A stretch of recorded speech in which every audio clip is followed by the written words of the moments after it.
Hello दोस्तों, नमस्कार। Welcome to my educational informational channel Sahitya Sagar. और मेरा जो चैनल है वो मध्य प्रदेश में जो एमपीपीएससी है आपका और हायर एजुकेशन है, इनके अलावा जो एमपी असिस्टेंट प्रोफेसर की वैकेंसीज होती हैं और आपके जो स्कूल में टीचर्स की वैकेंसी होती है, उनकी इन्फॉर्मेशन इस चैनल के माध्यम से आपको दी जाती है। एमपी हायर एजुकेशन के जो अभी बहुत सारे विवाद चल रहे हैं, उसी के लिए एक और न्यूज़ आई है, सोचा आपसे शेयर कर लूँ, आपसे साझा करूँ, ताकि आपको भी ये इन्फॉर्मेशन मिलती रहे कि हमारे आसपास और हमारे जो शिक्षा क्षेत्र है वहाँ पर क्या चल रहा है। चूँकि पहले आपको 2 चीज़ें बता दूँ।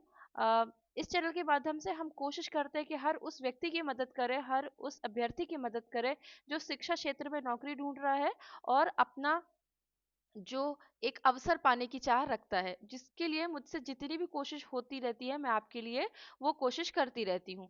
पहली बात तो मैं आपको न्यूज़ दिखा दूँ जो मैं आपको बताने वाली हूँ। तो ये दैनिक भास्कर में एक न्यूज़ आई थी और उसमें ये बताया गया था कि जो कॉलेजों में जिनके पास जो अतिथि विद्वान हैं, सहायक प्राध्यापक के तौर पे वो काम कर रहे हैं, जिनके पास नेट सेट पीएचडी की योग्यता नहीं है, उनको क्या होगा, अब उनके ऊपर कार्यवाही की जाएगी। और जो उच्च शिक्षा विभाग है, वो जो यूजीसी के नियम के तहत जो अतिथि विद्वान ये अर्हता पूरी नहीं करते हैं, उनका क्या है, आवंटन निरस्त करने पर निर्देश जारी किए जाएंगे। एक ये तो जो है वो तो हम लगातार आपको न्यूज़ बताते रह रहे हैं। ये हाई कोर्ट, जबलपुर की जो हाई कोर्ट है, उसने ये निर्णय दिया है। चूंकि देखिए, अगर अतिथि विद्वान मध्य प्रदेश में जो कार्यरत है, फॉलन आउट है, तो कुछ वो भी कैंडिडेट है जो अपनी चॉइस फिलिंग का वेट कर रहे हैं, कुछ ऐसा है जो अपने रजिस्ट्रेशन का वेट कर रहे हैं।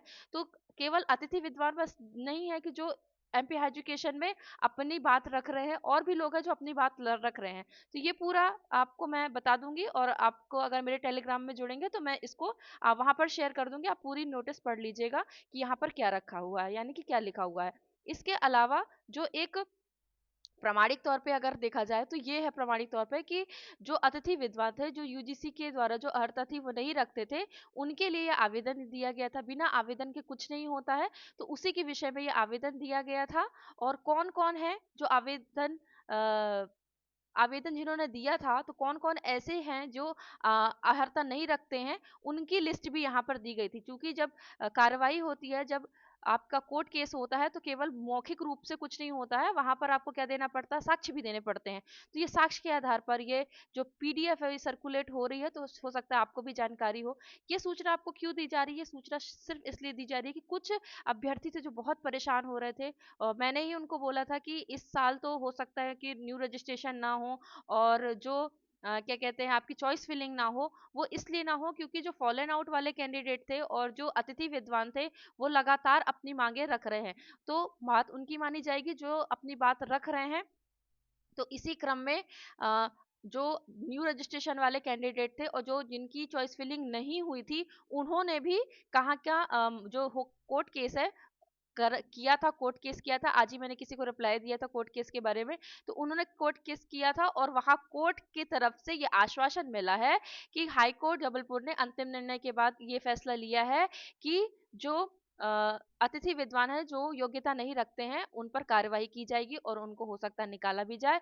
और जिनके पास सिर्फ पीजी और एमफिल की योग्यता है, उनको नेट या सेट कंप्लीट करना चाहिए, या वो उनको कंप्लीट करना पड़ेगा, नहीं तो उनके खिलाफ भी कार्यवाही होगी। तो ये पूरा है आपके लिए। तो ये थोड़ी सी खुशखबरी उन लोगों के लिए है जो एक उम्मीद रख रहे हैं एमपी एजुकेशन में अपने एंट्री के लिए, कि वो उनको वहां पर एंट्री मिलेगी, वो वहां पर आवेदन कर पाएंगे। क्योंकि अभी फिलहाल में जो फॉलन आउट वाले कैंडिडेट्स का जो मसला था, वो उसके उसको देखकर तो बिल्कुल नहीं लग रहा था कि आपकी जो न्यू रजिस्ट्रेशन हो पाएगा, चॉइस फिलिंग हो पाएगी। लेकिन इस खबर ने, इस न्यूज़ ने एक पॉजिटिव, एक सकारात्मक सोच और एक सकारात्मक, जो कहना चाहिए कि भावना सबके अंदर भरी है। तो हो सकता है आपकी चॉइस फिलिंग और आपका जो न्यू रजिस्ट्रेशन है वो हो, लेकिन फिलहाल तो नहीं होगा। फिलहाल नहीं होगा, यानी कि आप अभी करीब करीब समझ लीजिए 6 महीने तो आप बिल्कुल उम्मीद छोड़ के रखिए कि 6 महीने हो पाएगा आपका इसको, क्योंकि ये पूरी प्रक्रिया होने में बहुत समय लग जाएगा। तो अभी इसका आप कमेंट में ये मत पूछिएगा कि कब होगा, क्योंकि इसको होने में भी बहुत टाइम लगेगा।